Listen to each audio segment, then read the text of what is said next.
Hello everyone, this is Rick, and in this second episode of Buddhism, we are going to discuss about Buddhist Sangha and its equation with the society.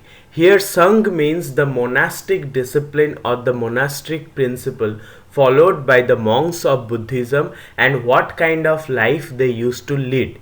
And we will also understand its equation with the society at that point of time. So without doing any delay, let's get into the Buddhist Sangha. The Sangha comprised of monks and nuns was founded during the Buddha's lifetime. So when Buddha was alive, he himself founded the monastic order of Buddhism where there were both monks and nuns. Followers developed a unique identity within the renunciant community. So their identity was very much unique. Their lifestyle was very much different from that of the society, and they led their whole life in order to gain the knowledge of ultimate truth. The Vinaya Pitaka documents establishment and rules of the Sangha. So Vinaya Pitaka is one of the most important Buddhist texts. It documents the establishment of the monastic order and also the rules which are to be followed by Buddhist monks.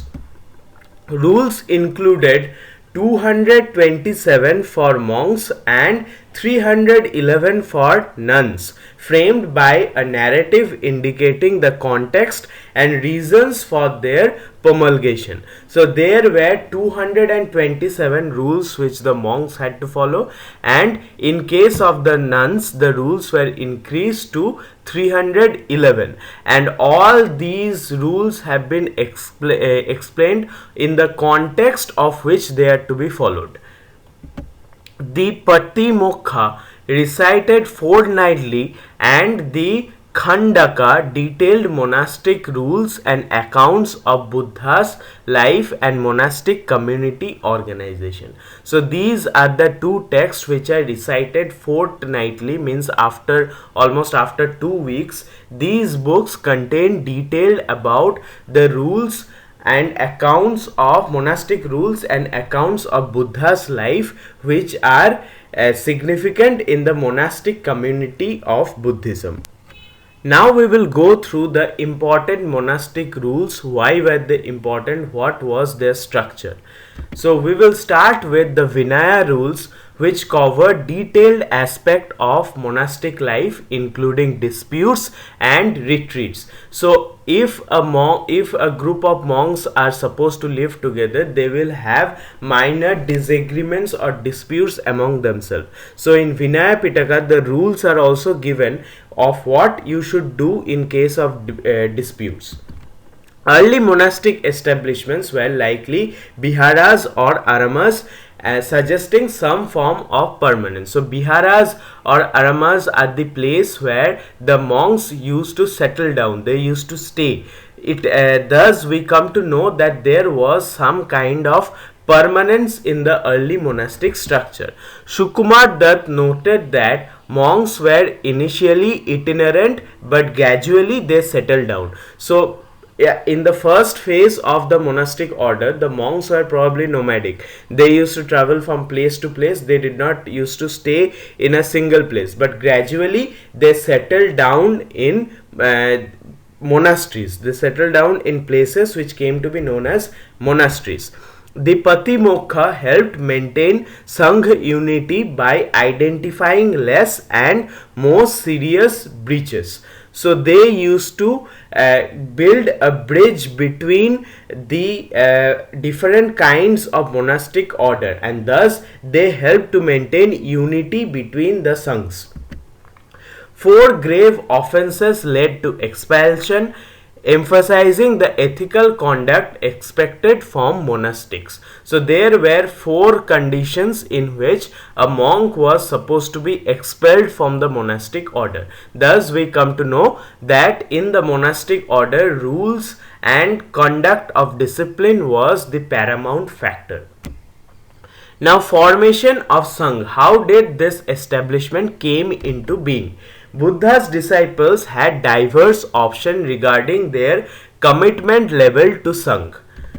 Temporary retreats may have been the foundation for more permanent monastic institution. So in the beginning there was no specific order or there was no specific place for the Sangha, but later on gradually these became permanent monastic institutions.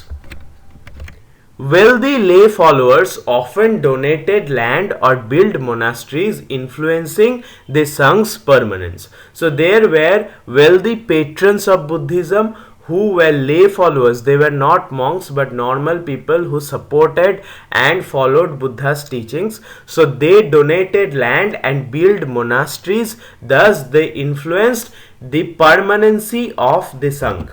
The transition from itinerancy to sedentary life involved interaction with lay followers, including teaching and receiving alms.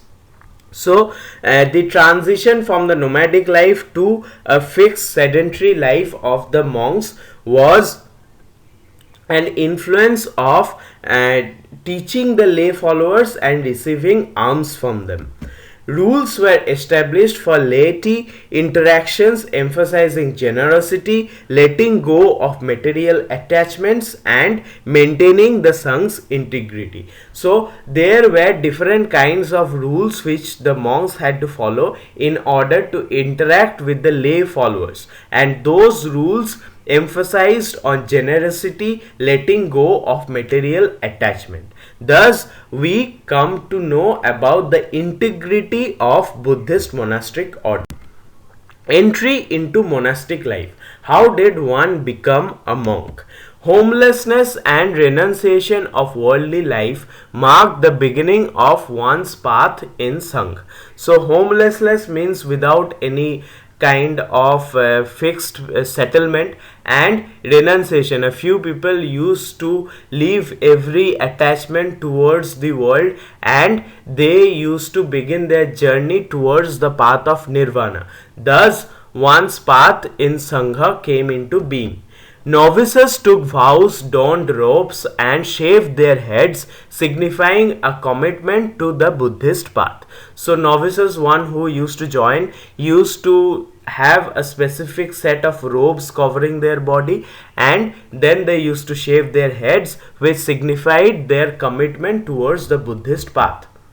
The Upasampada ceremony marked the full entry into monkhood, where the novice became a full-fledged member. So there was a ceremony conducted where a novice became a monk, where it was the initiation ceremony for the monks.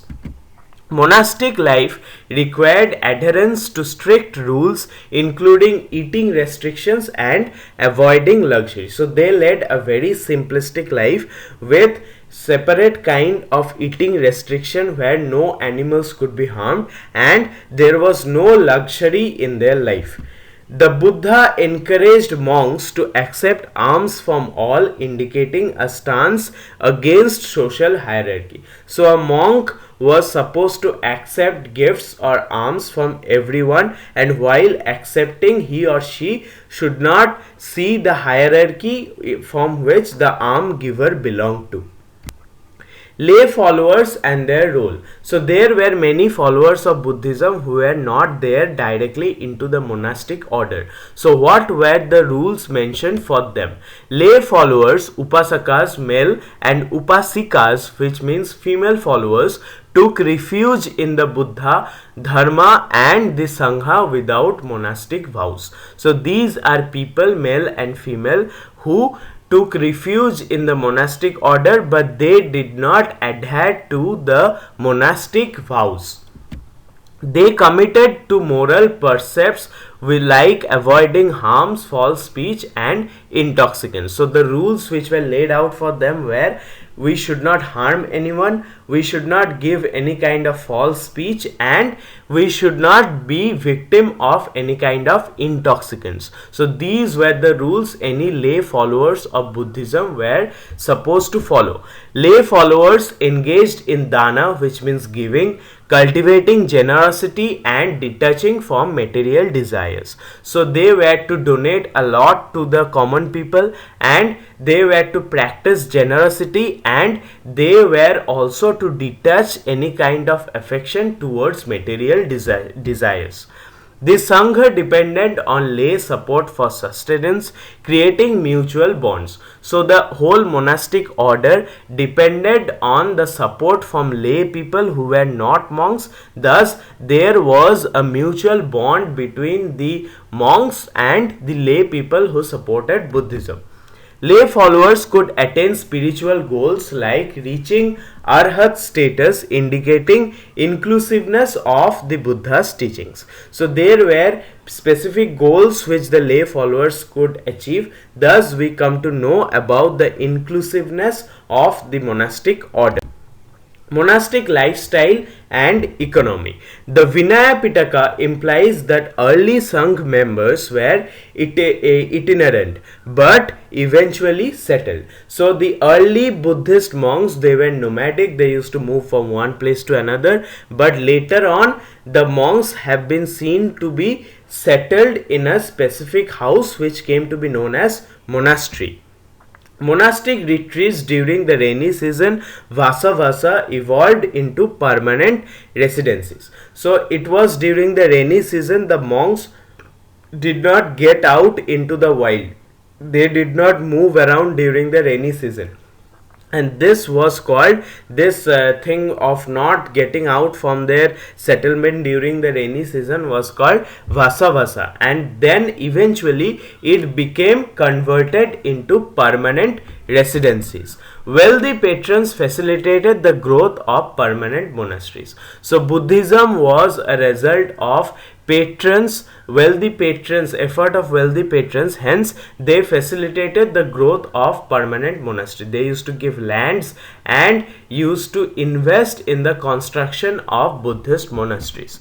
Full acceptance into Sangha required adherence to rules like the Patimokkha recitations. So there were specific rules reserved for the monks, and in order to be fully accepted into the Sangha structure, one needed to adhere to the rules as strictly as possible. The rules served to preserve Sangha unity, outlining offences ranging from minor to expulsion worthy. So there were different kinds of codes of conduct which the monks had to follow, and depending on the offences, one had to serve some kind of punishments. Monastic dynamics. The Buddha and Sangha valued ethical conduct over ritualistic practices. So before ritualistic practice, importance was given to ethical and moral conduct, which means discipline. Monastic members practiced a life of moderation, avoiding extremes of self-indulgence or self-mortification. So one monk should not go to extremes of fast, which means self-mortification. One should not practice extreme upasana, which can harm their physical abilities. The Sangha acted as a moral compass, setting examples for lay people. So it was the epitome of discipline in a Buddhist monk, which acted as a moral indicator, moral example for the lay people. The interaction between monastics and laity included teaching, receiving alms, and maintaining monasteries. So the interaction between the monks and the common people were mainly on the basis of teaching, receiving alms, and maintenance of the monasteries. Buddha's teachings fostered a reciprocal relationship between the laity and the Sangha. Laity here means lay people who followed Buddhism. So there was a relationship of mutual respect and management between the laity and the Sangha. Diverse background of Sangha members. The Sangha members did not belong to some specific community or some specific religion or caste. Early Sangha members included those from various walks of life, including lay people and those from different castes. So early Sangha members, they were composed of they were composed from different communities, different caste of the society, and that included lay people and those from different caste. This diversity illustrated the Sangh's role as a refuge for all seeking spiritual growth. So anyone who wanted to grow spiritually could seek refuge in the Sangha or monastic order. The Sangh's composition challenged social norms by valuing spiritual progression over birth status. So spiritual progression, one's spiritual identity, was given more importance than one's status of birth. Historical evidence suggests high participation of Brahmanas in the Sangha. So it was not that only the lower class people joined Buddhism. Different high class Brahmanas also joined Sanghas. Brahmanas found resonance with the Buddha's message, possibly because of its intellectual appeal and critique of ritual sacrifices. So there were many of the Brahmanical philosophies which found their match with Buddha's teachings. Therefore, Brahmanas found their resonance with Buddha's message. Social impact of Buddha's teachings. What was the social impact of Buddha's teachings and how did the monastic order influence the society? Buddha's teachings promoted a more inclusive society, challenging caste and social biases. So there was caste division in the later Vedic period, and Buddha's teachings promoted a more inclusive society which challenged the caste division in the society at that point of time. His message was seen as revolutionary for its time, advocating for equality and social justice. Buddha advocated for equality of all people and did not and ignored the status of birth. Sangha was seen as a sanctuary for social outcasts and those marginalized by the caste system. So during the caste system there were many social outcasts. They found their refuge in the Sangha, and also the people who were outside the caste system found their solace by being associated with the Sangha. Monastic order created opportunities for social mobility and spiritual advancement.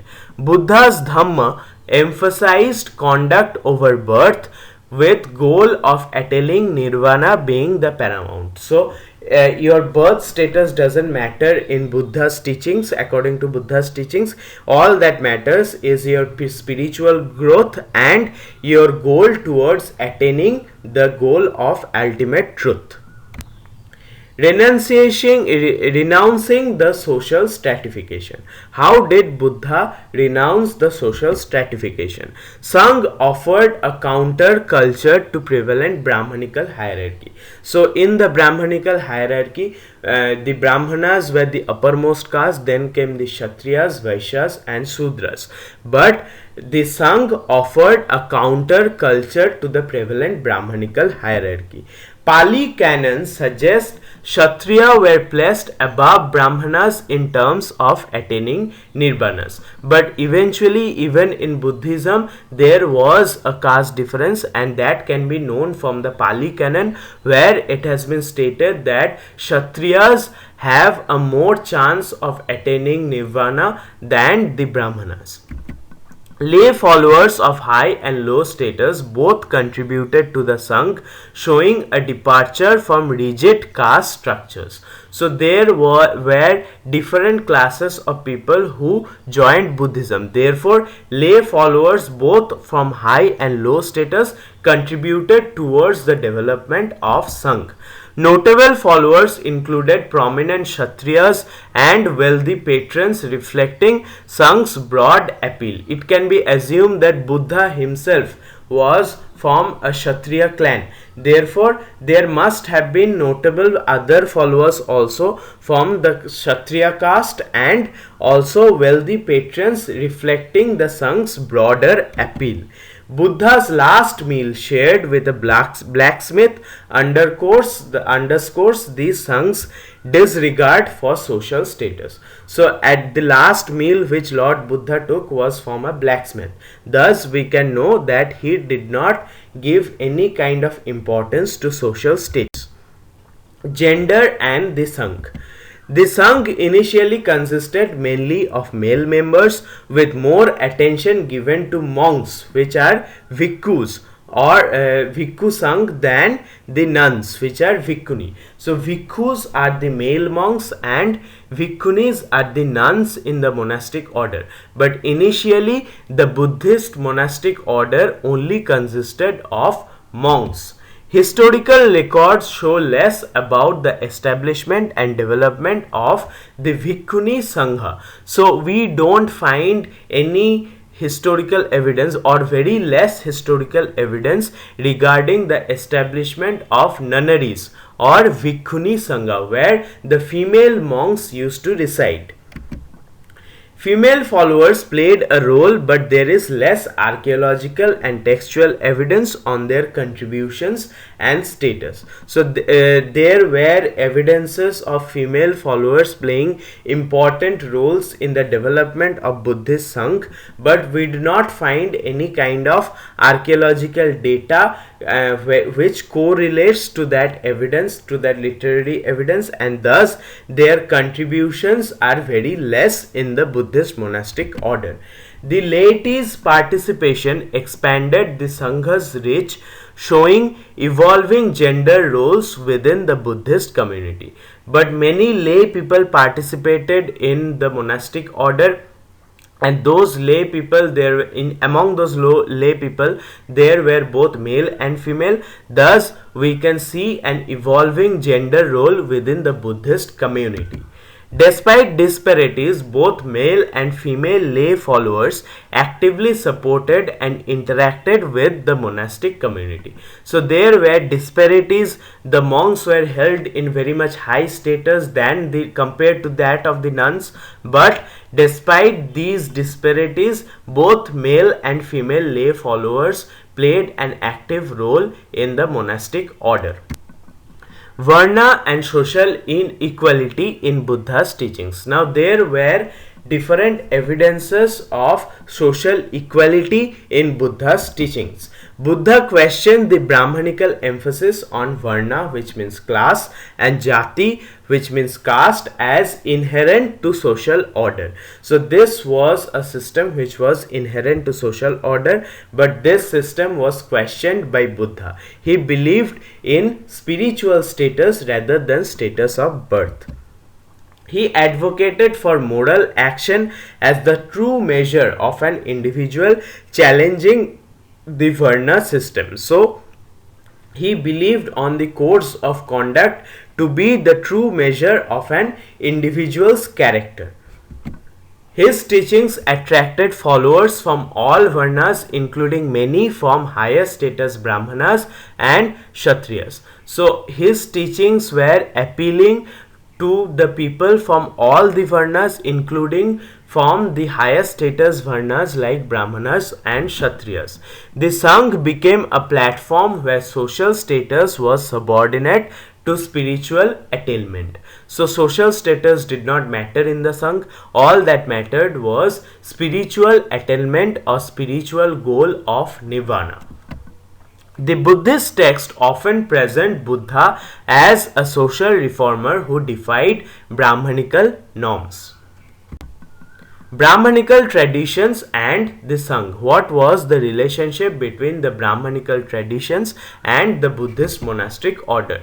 Buddha's interaction with the Brahmanical traditions was complex, often engaging and critiquing their rituals and practices. So Buddha is often seen to have been very much offended by the Brahmanical system, and he is seen to be critiquing the rituals and practices of the Brahmanas, especially the sacrificial rituals where animal sacrifices were done.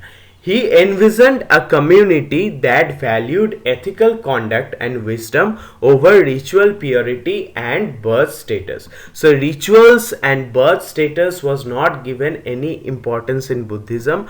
All that Buddha wanted was value to one's character on the basis of ethical conduct and wisdom.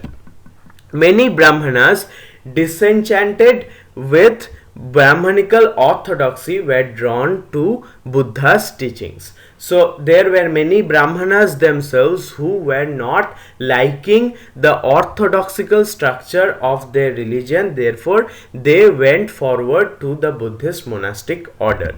The Sangha accepted members regardless of their social status, exemplifying a merit based community.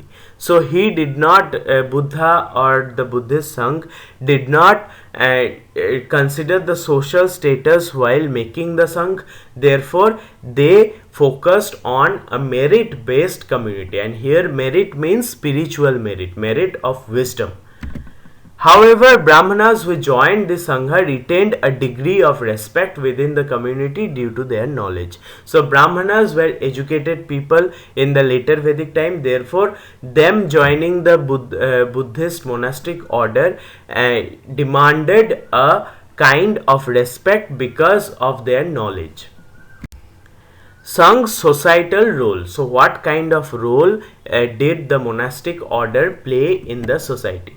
Sangha's existence provided a space for philosophical debate and spiritual practice, appealing across social divisions. So this was a place for philosophical debate and was also a place for spiritual growth, and thus it appealed across any kind of social divisions. Pali texts demonstrate the Buddha's redefinition of social hierarchy, favoring ethical conduct over inherited status. So ethical conduct was given the most importance even before the status of birth or inherited status. Sangha's embrace of diverse backgrounds fostered a sense of unity and common purpose. So there was the essence of diverse background being united within the Sangha. Buddha's last meal with Chunda, a blacksmith, exemplifies the openness and inclusivity promoted by the Sangha. So he took his last meal from a blacksmith, and thus we come to know about the openness of Buddhism and the ability to include everyone in a single platform, ignoring the status of birth. The Vinaya Pitaka acknowledges the concept of high and low status, yet it prioritizes moral integrity over social standing.